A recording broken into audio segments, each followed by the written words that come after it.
All right. Well, hello there, paradigm shifters. Welcome to Transformation Tuesday. My name is Judy Matejet, award-winning life mastery consultant. And paradigm shifters now, this is the week of Thanksgiving. And we've been studying the Optimist Creed in Transformation Tuesday with speakers. And this is like, boom, this puts it all together. So, um, the book that we've been doing, or the reading for this whole month of November, has been the Optimist Creed. And I want to take a deep breath in here, everybody, and put your feet on the floor and bring yourself in gratitude for being right here, right now, 2024. And what an opportunity we have to live this creed perfectly imperfect. Is the words to live by. So I want to read a couple of the promises and then introduce our guest speaker. I'm so thrilled that you're coming in here. The Optimist Creed. I promise myself to be so strong that nothing can disturb my peace of mind. I know all the kids are out. I know they're home. I know, like, being a classroom teacher many years, this is like the time, right? Okay. I promised myself to make all my friends feel that there's something special in them. Yeah, I skipped one in there. To talk health, happiness, and prosperity to every person I meet. And it goes on and on and on. But I love this. The very last promise is to live in the faith that the whole world is on my side so long as I am true to the best that I can be. Yes. What if, you guys, what if we had teachers out there and parents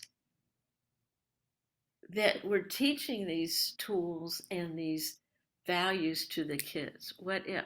So it is my privilege to bring to you one of my friends and colleagues, Cindy McCann, and what she is passionate about. She's going to come and talk about her passion.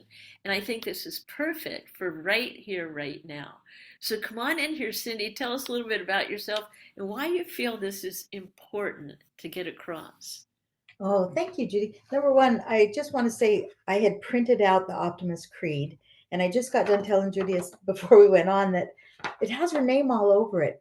This is how Judy chooses to live her life. And that doesn't mean she's, 100% of the time. None of us are. We have to have those off moments so we know what we do want. We know what we don't want. We know what we do want. But I really appreciated reading through those and measuring myself against those statements because I am an optimist. For 90% of the time I am an optimist, and a lot of it's been intentional in my life. And just a little background, I grew up in Idaho. um, Siblings, there were six of us, three brothers and two sisters, so three and three, kind of reverse of the Brady Bunch. We were girl boy girl boy girl boy, and so fun and noise and chaos all built beautifully around me. Growing up with lovely parents and a mom who was ahead of her time, that believed in being positive and calling on a higher power, and really doing some of the same work we were doing. She was just in the 60s, kind of out ahead of her time. And I didn't know how much of that had absorbed inside of me until I started really studying it. And then I'm like, wow, that's how mom thought. So it's kind of a hindsight thing, and yet I feel full of it. I lived in Idaho till I was about 24, and then I moved to Los Angeles. And well, I live in Long Beach, which is outskirts of Los Angeles. And I taught school for LA Unified School District for 34 years and loved it. I didn't I taught the first 7 years. I taught a kindergarten for 4 and 3 for second grade. And then they tapped me on the shoulder and they invited me to teach preschool special ed. Now, LA Unified had never had preschool special ed up until then. They were just starting it. The first year they invited 8 teachers in. And on the next year, they put a new bungalow on my school's property, and somebody knew that I liked to work with the young kids, and they approached me and said, "Would you like to teach this preschool special ed class?" And I said, I really love my second graders. I don't think so. And she said, "Cindy, you have a brand new bungalow filled with every toy and manipulative you'd ever want to work with kids. You're going to have 2 assistants all day long." I had one for a half a day in a bilingual classroom, and 2 assistants all day long. This is LA Unified. This was a federal grant, so we've never seen anything like this. And we were going to have 10 kids in the morning and 10 in the afternoon. And she said, "Just give it a year. Just try it. You can always go back if you don't like it." Well, I found my passion. Really liked teaching before, but I fell in love with this idea of working with the little ones and teaching them through play. It meant I get to go in every day and have fun and paint and roll around on the rug with them and dance and jump up and down and ride bicycles, so it it turned into be a passion for mine, which it still is to this day, learning to facilitate kids through connecting with them. And so, when I read this, I was drawn to something that our mentor Mary had had shared in a talk she gave a couple weeks ago, which was a story about a little boy. His name was Clint, and he was one of those little wiggly kids. We've all had him as teachers, we know who they're. But one of the things he did was he just couldn't stop tapping, and he'd just be tapping all the time. And of course, the kids next to him would be like, "Stop it, Clint! Stop it!" They were constantly irritated with him. And he said he couldn't stop. It was just in him to tap. And he said the teachers finally got mad at him, and one of them said, "Clint, go to the principal's office." So he went to the principal's office, and he said, "Just when you feel like tapping, just sit on your hands." And he said that lasted about 2 seconds. He couldn't stay sitting on his hand. He just needed to move. And one day he was tapping away, and it was a male teacher, and he turned and he just kind of said gruffly to him, "Clint, stay after class." And he paused in that moment, this little boy probably shaking, and thought, "Oh no." He said he's always been a person that believed that one moment in time could change your life, but he didn't know what moment was coming to him at that moment, and he thought he was really going to get in trouble. And as soon as everybody had left the classroom, the teacher called him over and he said, "Come sit down." And he sat down by his desk and he says, "I have a question for you, Clint." He said, "Have you ever thought about drumming?" Now, what a surprise to Clint. He was expecting to be in trouble, and you can't behave this way. And he reached in his desk and he pulled out some drumsticks, and he handed them to Clint, and he said, Clint said that was his first set of drumsticks. And can you imagine the gift that pair of drumsticks was to this little boy who loved to tap? I mean, talk about somebody being willing to see something that looked like a disability being an ability. Yeah, maybe he was hyperactive, and it was irritating, but in the end, it changed this boy's life for somebody to see a potential in him, that he could turn this disability into an ability, that he could just and he loved it, and he became I want to make sure I don't miss some of the important things. He became a famous drummer. He's traveled all over the world, toured. He said these drumsticks in the video. He said these drumsticks paid for my college education. You know, so that little tapping turned into a college education and a career touring all over the world and touching people's life. And he kind of ends with saying, he said that this man saw something in me that I'd never seen in myself. And from that moment, I learned the difference of being the best in the world and or being the best for the world. Ooh, he could be what a nuance, right? What do Right. you what do you think of that, Judy? Does that ring anything for you? Yeah. Uh, Let's like, ooh, right there's a quote. yeah. Best in the world, Oh, one of these isn't an best actual for the world. magic wand. I'm I sure you don't have know what the toys. other drumstick is, but it kind of matches. You got toys. Yeah. I got It's like, so I want my the listeners and stuff to take a deep breath in on that. Let's do that. Because we've all been drummers. Well, I shouldn't say that. I should have been the drummer. Only I wasn't the drummer. I just could not sit still, and I was skipping school. I'd go down and my both my parents are teachers, of course, right? So you're not supposed to skip school if you're a teacher, kid. So I would like go and like, oh, I was fascinated, like skipping rocks in the streams.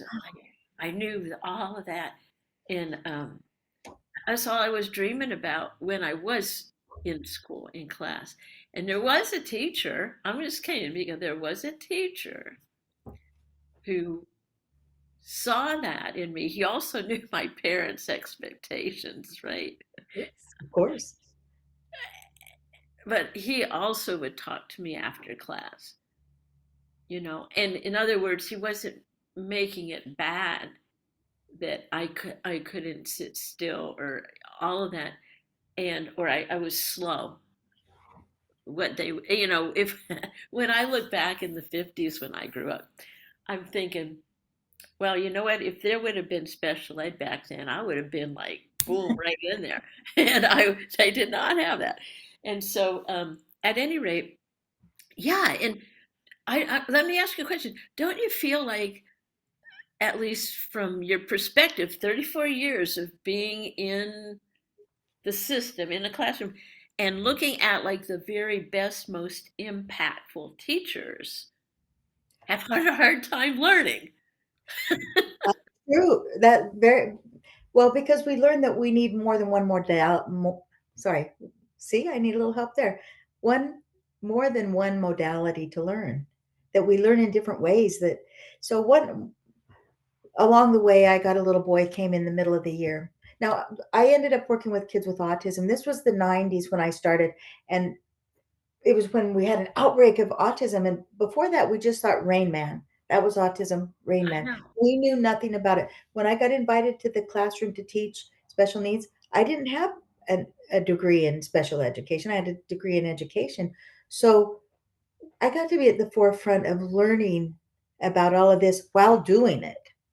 And I remember getting this IEP, an individual education plan that came from another school.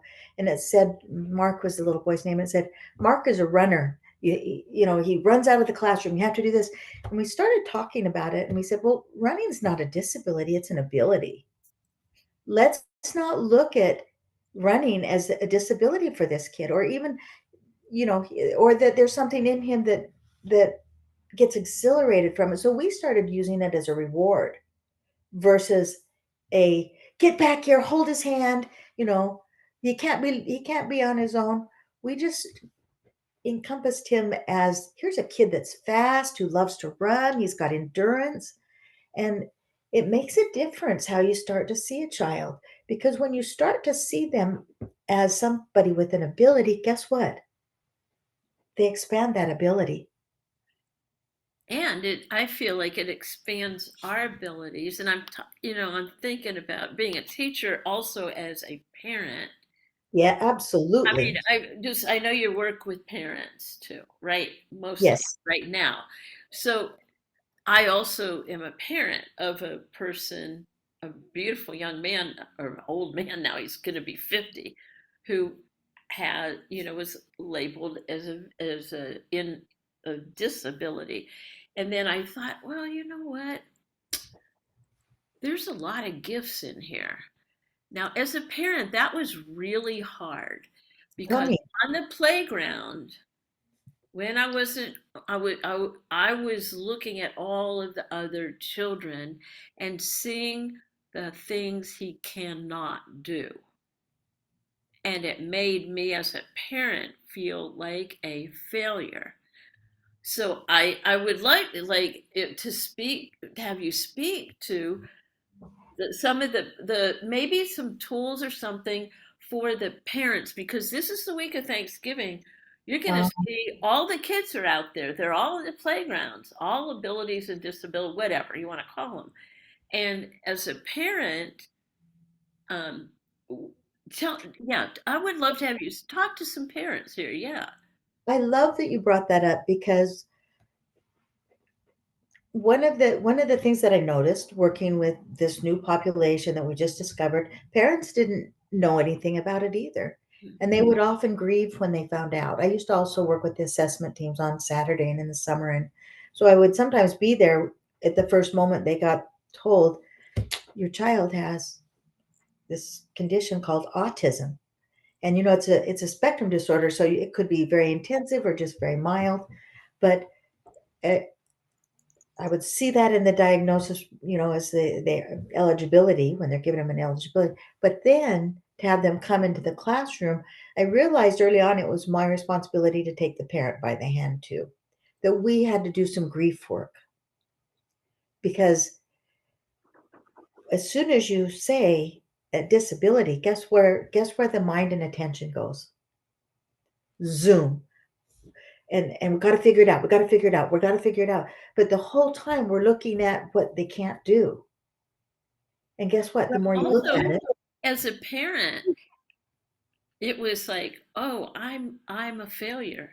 There was yes, something in me that caused this. So that's, I mean, that's a whole other emotional well, emotional disorder, and and I would also work with the parents too. But keep talking about that, and tell me more about like where you saw perhaps successful parenting going on, and perhaps what not did look like. well, Just one this is of one for of my all parents, by the way, not just parents of well, absolutely. yeah. Well, Go one of my favorite parents. I'm still friends today. I'm now Auntie Cindy in that family, so I have been beyond their preschool journey with them.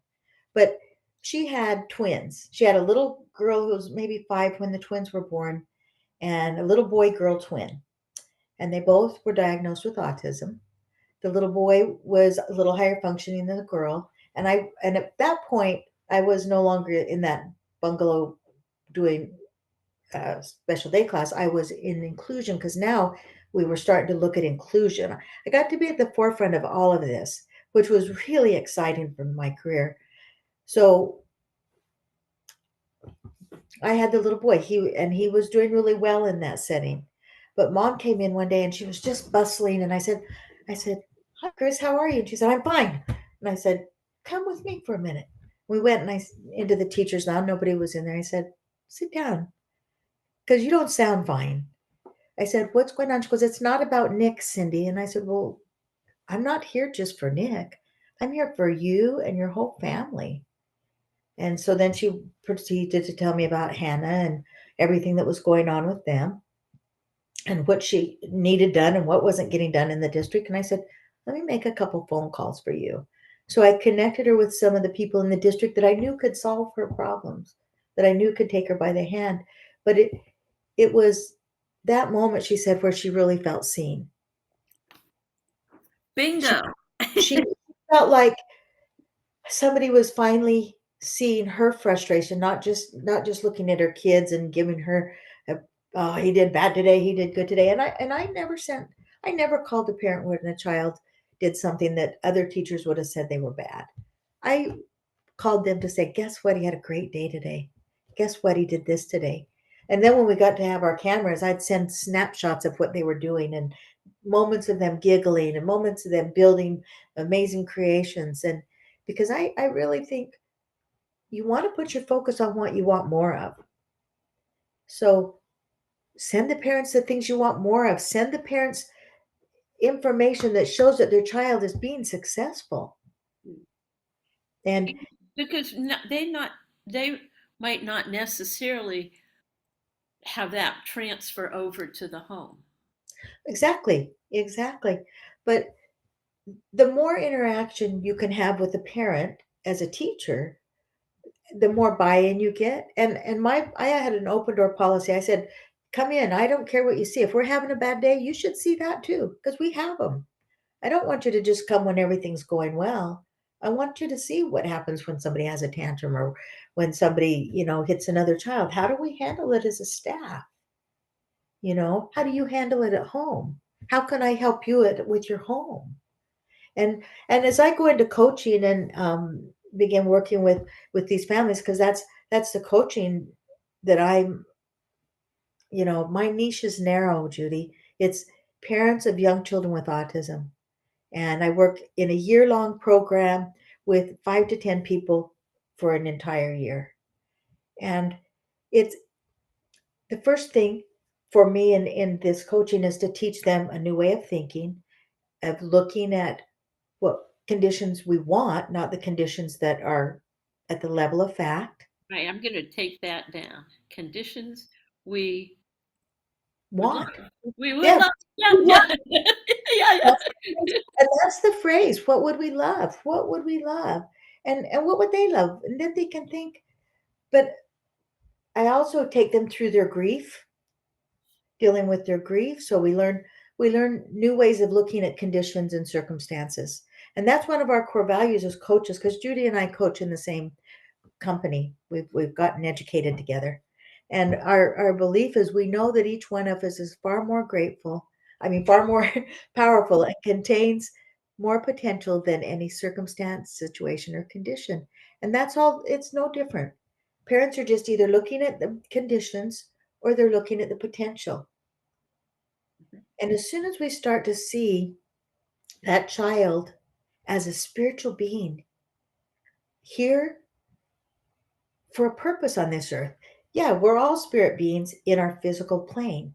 But there's that moment where the physical and spiritual comes together. We call it the red dot moment in our coaching. But when we can live in that red dot moment, because what if and what if these children came on purpose to experience this disability? What if they chose from the creator, hey, I want to go give that a try. I want to see what that like. I want to see what gifts are laced inside of that disability. And I don't even like that word disability. I want to see what's inside of that.